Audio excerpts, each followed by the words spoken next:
Welcome to Canada's Entrepreneur, where we talk to the entrepreneurs who are making it happen across Canada and deliver the news, trends, knowledge, and opinions from entrepreneurs and business influencers across the country. Hi everyone, I'm Phil Bliss, founder and CEO of Canada's Entrepreneur, coming to you today from Toronto. Joel Semeniuk has spent over 25 years helping organizations spark change through innovation. He makes business transformation faster, smoother, and more effective. Whether it's a startup or a well-established organization, he's all about building a culture of innovation and continuous improvement. As the Chief Strategy Officer at Communitech, he's had the opportunity to reshape the strategic direction, strengthen connections, and help drive growth in Canada's tech ecosystem. During the COVID-19 pandemic, he launched initiatives like the Future of Retail program, which supported Canadian startups and local retailers. He's also been part of some pretty cool initiatives like NATO Diana and Can Health, which help Canadian innovators tap into Canadian and global markets and opportunities. And boy, we need those global markets right now. And when he sees policy changes that could make life easier, he's pushing for those too. He loves to help organizations innovate. He co-founded and scaled Imaginet in 1997. In 2008, he also created an international venture studio targeting manufacturing, healthcare, and transportation, and partnered with accelerators worldwide. He also advised a range of companies on adapting to fast-changing markets. So let's get into a conversation with Joel, and I think we're going to be able to get some very good insights into innovation and how to open up new markets and not just the US. So Joel, welcome to Canada's Entrepreneur. It's great to see you, and I see you've got your Communitech brand there, and that's a great organization that's been around for quite some time now. I'm just trying to think how long. I can remember when it started up, Yeah, it started about 1997, so it's been around for quite a while. Yeah. And before we get too deep into our sort of discussion, conversation, whatever, why don't you just give everyone a little bit of knowledge about yourself, what you do, how you got here, and in a 3 minute kind of description. Yeah.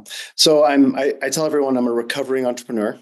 I've been an entrepreneur since about 1994. Got sold out of my companies, late 2016, 2017, was adrift a little bit, but I was always really passionate about how can I give back.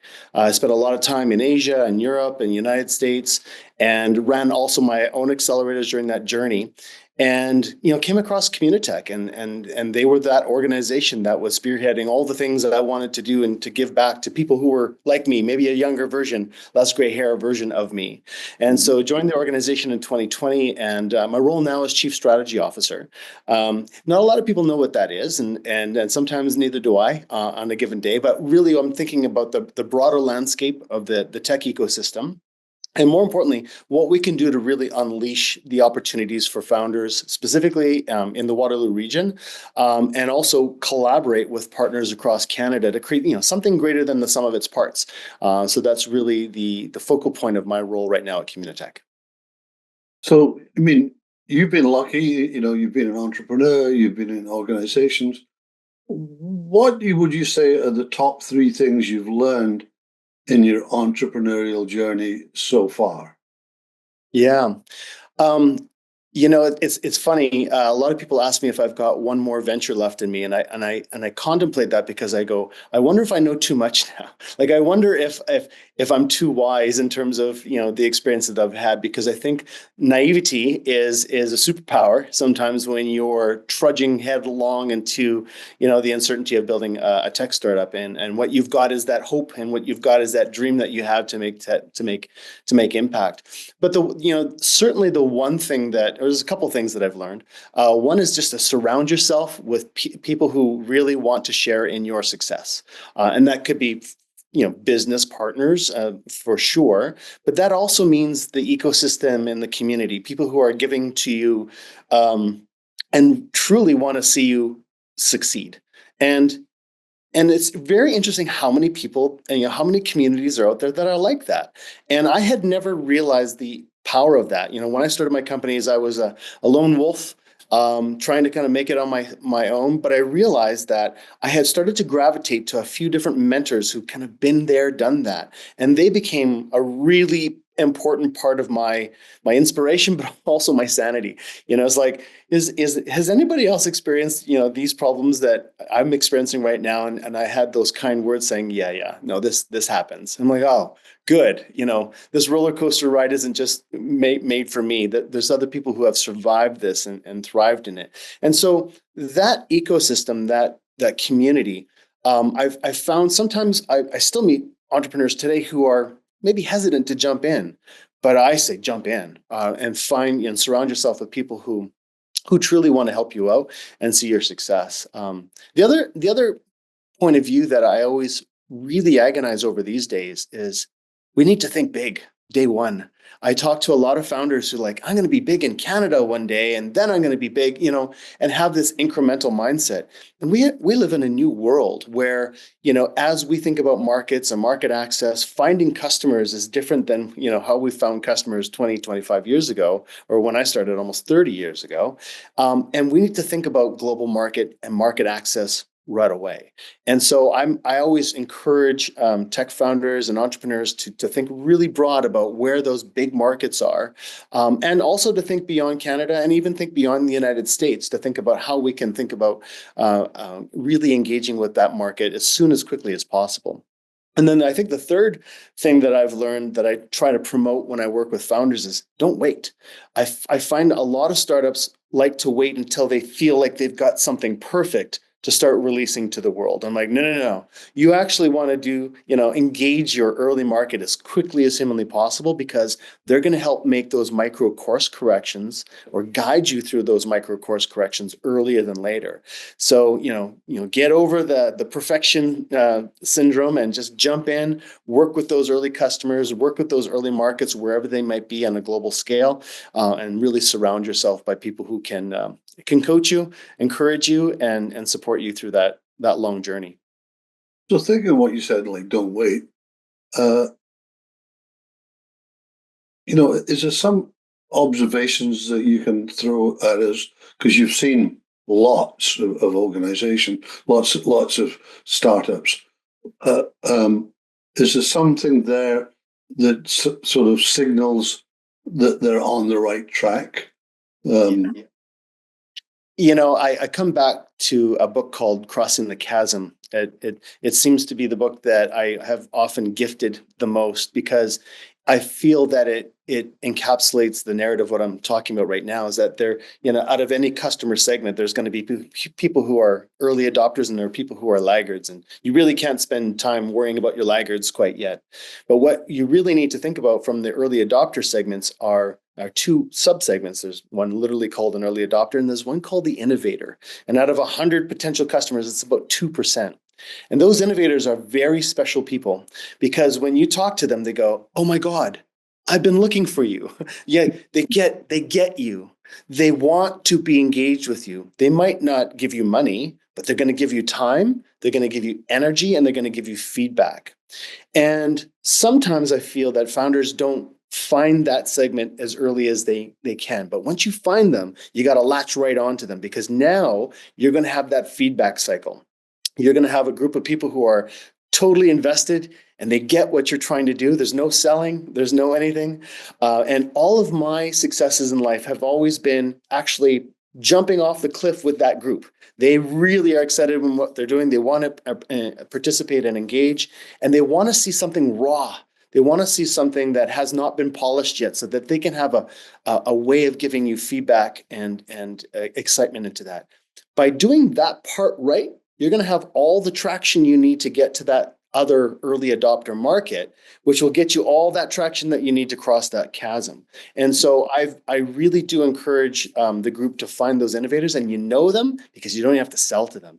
You said, I'm doing this, and they go, oh my God, that's amazing. I've been thinking about this problem that you're solving for a long time, and I'm so glad that you're trying to solve it. How can I help? And that's when you know, and you put all of your energy into that group and really start those feedback cycles quickly. Some of that stuff is great. Your background is, innovation, and you've done a lot of international initiatives. And you brought it. You were talking a little bit about it, but maybe we can be more specific. What can others learn from your experience based on today's changing trade landscape? Because there's a big. I mean, it's not going to differ. There's a big change. Yeah, and this is certainly a topic of conversation that we have ongoing right now with a Yeah. lot of our founders. And maybe let me back up the bus a little bit to go forward. We hear the same story from founders over and over again. And in fact, this was my own journey. I would start here in Canada. I'd have a few early customers, but it was so difficult to get my products adopted by Canadians. So I'd be like, where's the next biggest market for me to jump into? And I would look south and go, there's one, right?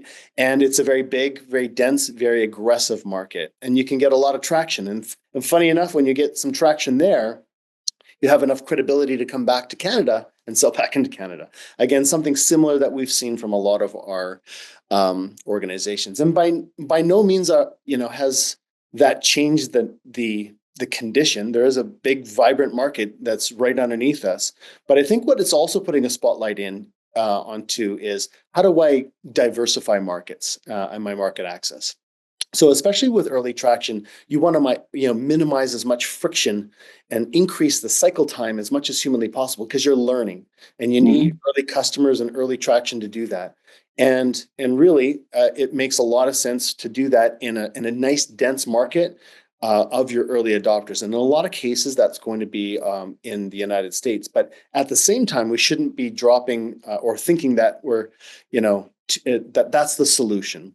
We should always be thinking about, where are other dense markets, or maybe we should think about how we can tap into a growing European or Asian market as a starting point as well. Sometimes that's more difficult because there's more friction, time zones, travel time, relationship, cultures, but we should always be thinking about how we can really diversify those markets. And, we had an event last night at Communitech called our CEO dinner, and we brought in a speaker, and we talked about kind of sometimes it's too easy and we get too complacent with having that large market underneath us, and we haven't diversified as much as we should. But certainly that is on the mind of most of our founders right now. It's like, where are the other markets that I can diversify in and across into? Do you think entrepreneurs, you've hung out with a lot of them as well as being one yourself, do you think entrepreneurs are wired differently? Is it something, you've sort of spent some time kind of corporate life as well. What's different about entrepreneurs? Yeah, it's really interesting that you bring that up. I have this general set of categories that I look at. I think of an entrepreneur first as an innovator.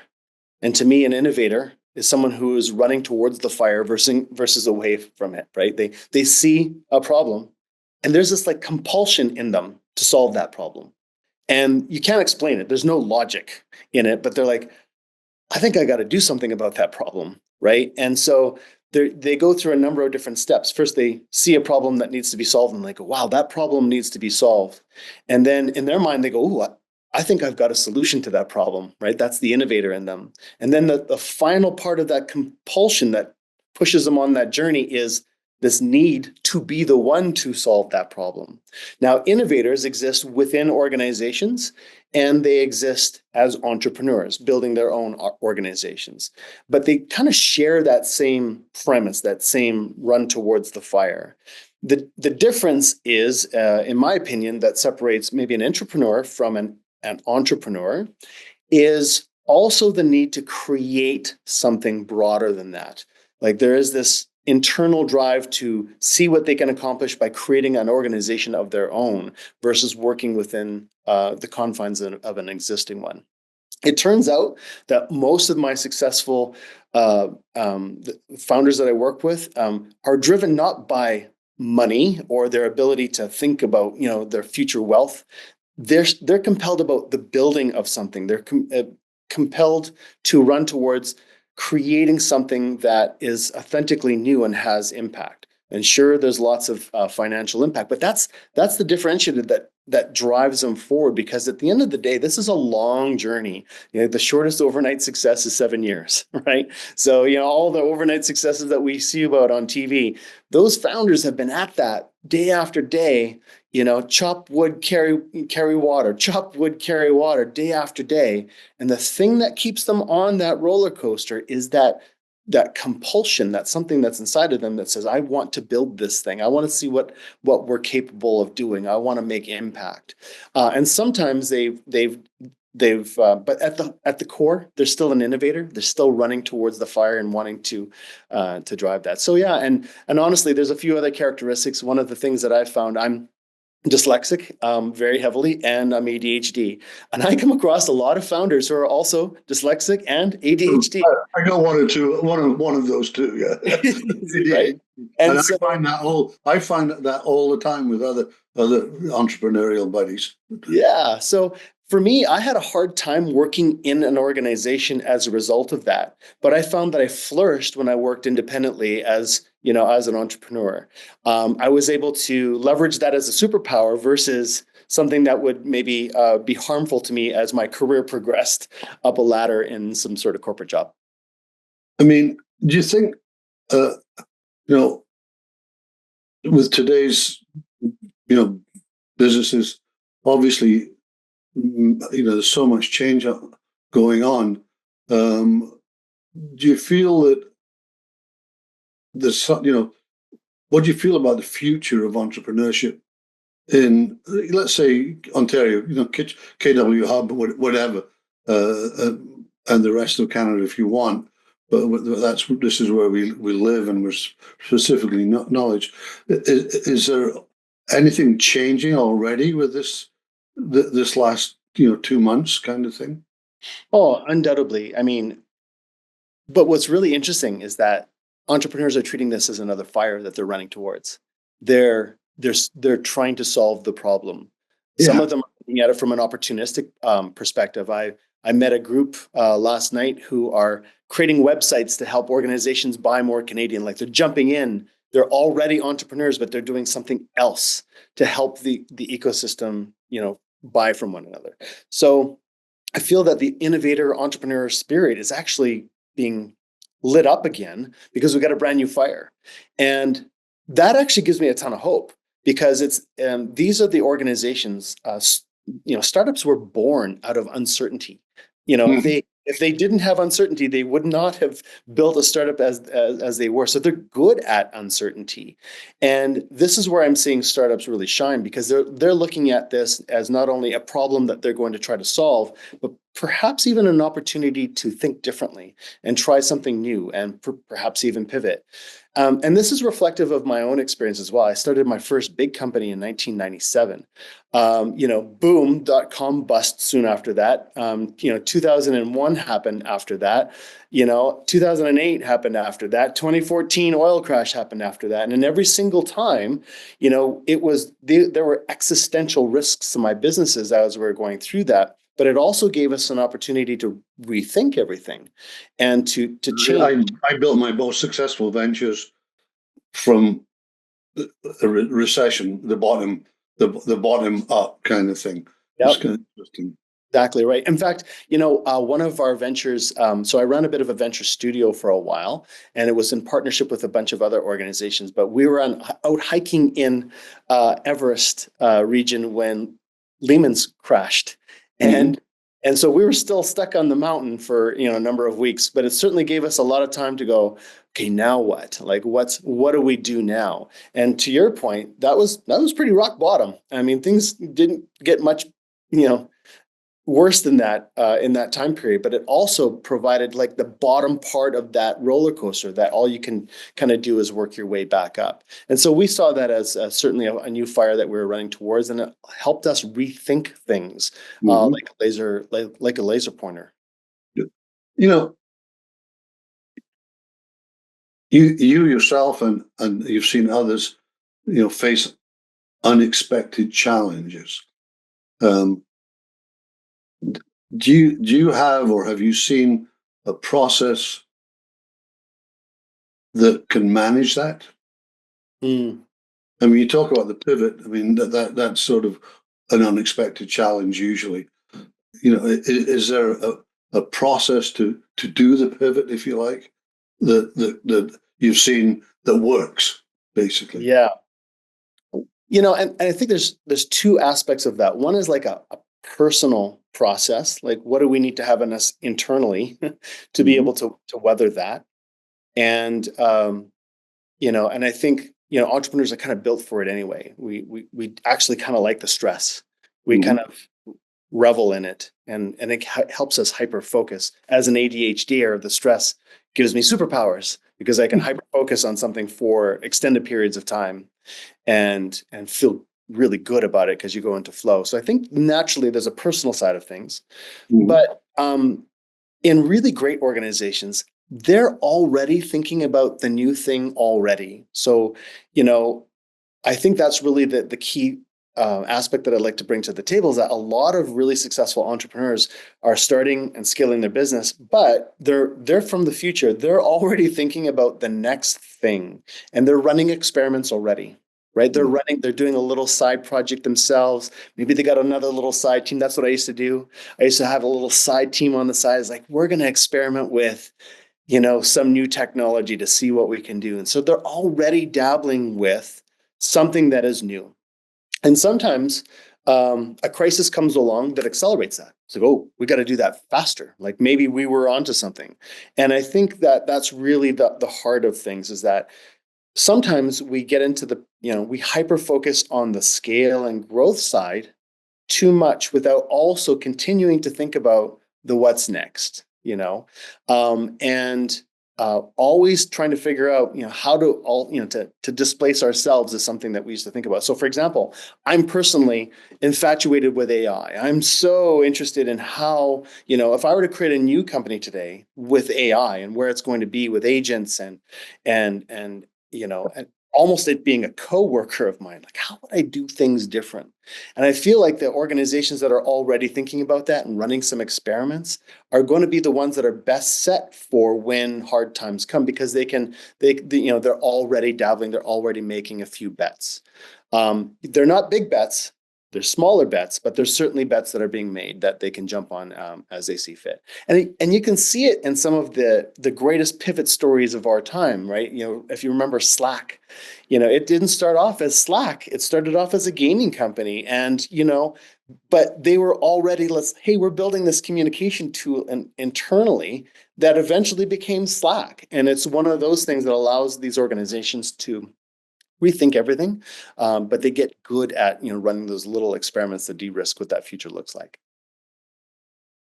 Thinking about advice and mentorship, what's the best piece of advice that you've received that you carry around with you all the time, kind of thing? Yeah, I've had a lot of great mentors and I've been debating writing a book on all these little sayings that they've been giving to me over the past, 30 years that Yeah. sometimes only hit me as relevant when, it's like my mom giving me advice before I was a parent and then it became a parent. It's like, oh, I get that now, right? And it all came back. Mhm. One of the things that really has sat with me very deeply is the need to recover as a founder. We are in a sense, like athletes. If you take a look at an Olympic athlete, there's no good reason for what they do. There's a dream, there's a compulsion, there's a ton of work for a long period of time for them to get to the point they're at. But Olympians can't train every single day in the same way. You have to integrate rest periods in there. And I find, there's obviously a hustle culture that I'm not debating is good or bad, but while you're performing at your peak, you can't be there all the time. You need to recover. And it was when I truly started to focus on my recovery, my personal recovery, that I saw higher performance and my ability to resist or be resilient to change and uncertainty. Otherwise, I was kind of hitting that burnout threshold all the time. So I would be very strategic in terms of no, I need to recharge, but I want to recharge before I'm burnt out. I don't want to recharge when my battery is dead and I've been on fumes for a month already. I want to recharge when I'm at 30% so that when I come back, I can be fully supportive. And that has been with me. And that's one of my coaching elements that when I work with founders as they're doing a raise, for example, that's a lot of work, right? Raising your first or second rounds, you've got to be on, you are pitching like crazy and you're doing all the hard work. But after you've raised, I need you to go and take a holiday in the woods. I need you to go and walk in nature a little bit. I need you to go fishing. I need you to shut off your phone. And guess what? If your investors don't want you to do that, maybe they're not very good investors because good investors will know, no, now I need a high performing athlete coming out of this and they need to rest and they need to recover. And they need to clean your mind every so often, I think. I know, yeah, for sure. If you could go back in time, what advice would you give your 25-year-old self? Yeah, I think about this a lot actually, especially as my children have aged and have moved out. Mm-hmm.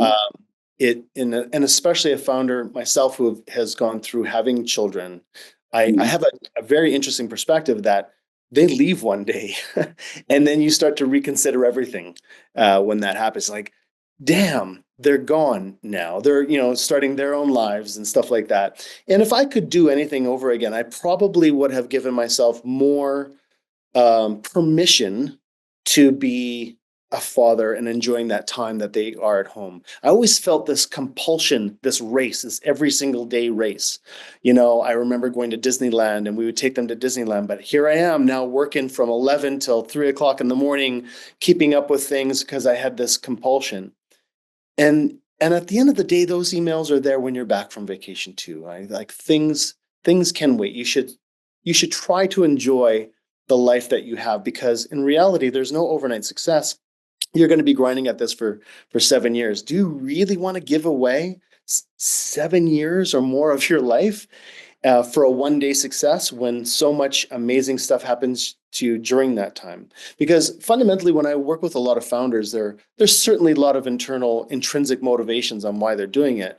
One part of it, though, is to feel how if they can actually achieve it themselves, but at what cost, right? And to balance that cost of what you're giving away and what you hope to get at the result of it, because some of that time doesn't come back. You look at yourself in the mirror. I remember in 2016 or so, I was very, very overweight compared to even where I am right now, because I had neglected my health for so many years. Like and I used to joke, I'm like, I'll sleep when I'm dead. And I used to also have this pride of this badge of honor is like, I only got 3 hours of sleep last night and I'm still, functioning. And then I look back and I go, that was ridiculous. I was tired all the time. I was severely overweight. I was not healthy, and I missed a lot of really amazing, great moments, with my family and with my kids. So that's my soft-hearted advice to my previous self. Don't waste those years. All right, let's get into some lighter things. Yeah. Are you a morning or a night person? I used to be a night person. I'm because of my ADHD, I found that in absolute silence, I came alive. I'm on Do Not Disturb. I'm not sure where that sound came from.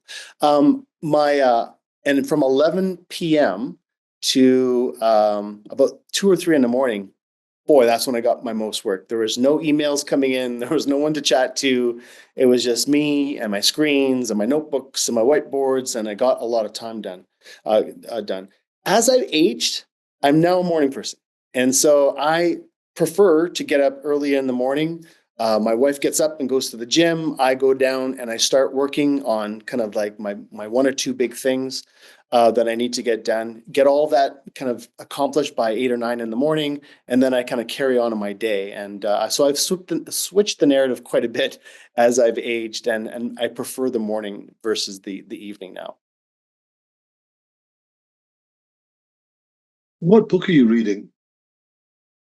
You know, I Listening to? What? Well, you don't have to be reading it, but you know. yeah. Again, because of my nature, I read 4 or 5 at the same time, depending on how I feel. I actually just finished The Singularity is Near by Ray Kurzweil. Mhm. And it was a very optimistic view of our future and how AI is going to reshape things. And I love the optimism that he has, but it was after just also reading Nexus, which was a less than optimistic view of our future with AI. And I love the dystopic, utopic comparison between those two. Fantastic. And I love the conversations that are having. I just read another book as well called The Experience Machine that just talks about how the human brain works. Behind me, at the end of the day, this is about the human brain. As marketers, as business people, our job is to engage with that brain and our customers and change their behavior to get them to work with us and collaborate with us and buy from us. And so, truly understanding how the brain works is something that I wish I would have done earlier in my career, because now it all makes sense once you understand how that brain works. So, those are the 3 that I actually just finished over the weekend. So, if you had to pick one word to describe who Joel is, what would it be, and why would you choose that word? Curious. I think that's always been defines my approach to everything. I'm just uh, insatiably curious about things. And I grew up on a farm in Manitoba, and my dad worked for Manitoba Hydro at the time, and he was also a curious person as well. And I remember having one of those big copper satellite dishes, the one you have to kind of go outside and crank. Mhm. And as a result of that, I got instead of having 2 channels on TV, we had a whole bunch of channels. And one of them was HBO, one of them was MTV, and I got to see shows like War Games with Matthew Broderick, and I got to see Star Trek. Those things broke my brain, and to this day, I've always been chasing kind of the art of the potential of that new technology can bring to us in Mhm. terms of bettering our lives. But also, interestingly, looking at the dystopic side of things as well, making sure that we don't, that the robots don't come in and take over. We also got to watch Terminator there. So I am just driven by curiosity. When new Good. tech comes out, when new theories come out, I try to dive in and learn everything I can. But that it could also be my ADHD and the ability to hyper focus on those things that drives that as well. It feels good.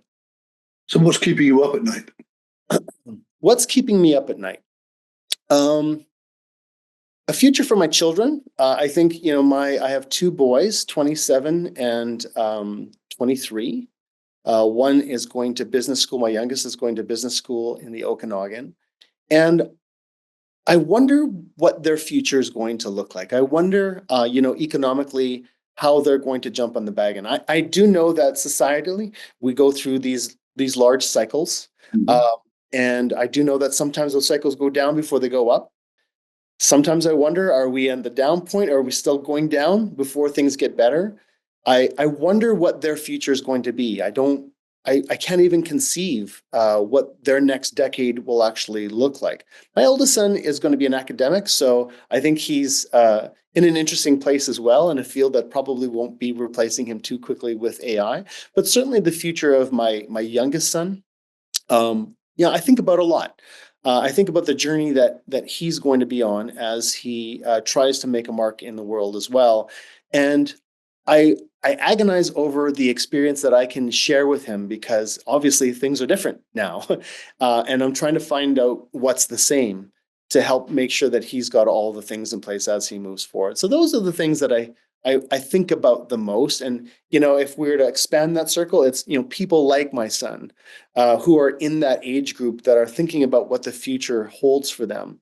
Mhm. And my hope is that they can find also that personal balance as they're chasing uncertainty as well, like those moments that they can feel fulfilled and happy in their life during that process as we're dealing with all the chaos and uncertainty that that happens seems to be happening to us on a monthly basis now. Joel, we've come to the end of our time. It's been really good, really, really, really productive. Uh, if someone's been listening and they sparked something, how can they get a hold of you? Best place is on LinkedIn. Very responsive. I read everything on LinkedIn.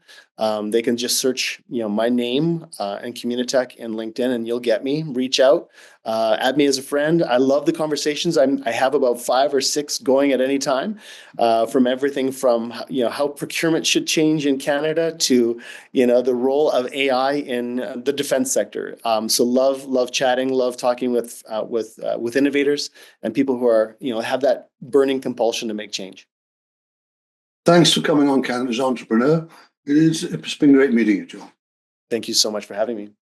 Wow, Joel had some great observations that we can really learn from. Really terrific. And those book choices, well, they're worth reading.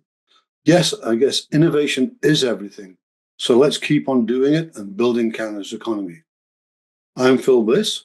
Don't forget to subscribe to our newsletter on our website and subscribe on our YouTube channel as well, or any of our other major podcast channels. Thanks for listening to Canada's Entrepreneur, where you meet the entrepreneurs that drive Canada's economy. See you again soon.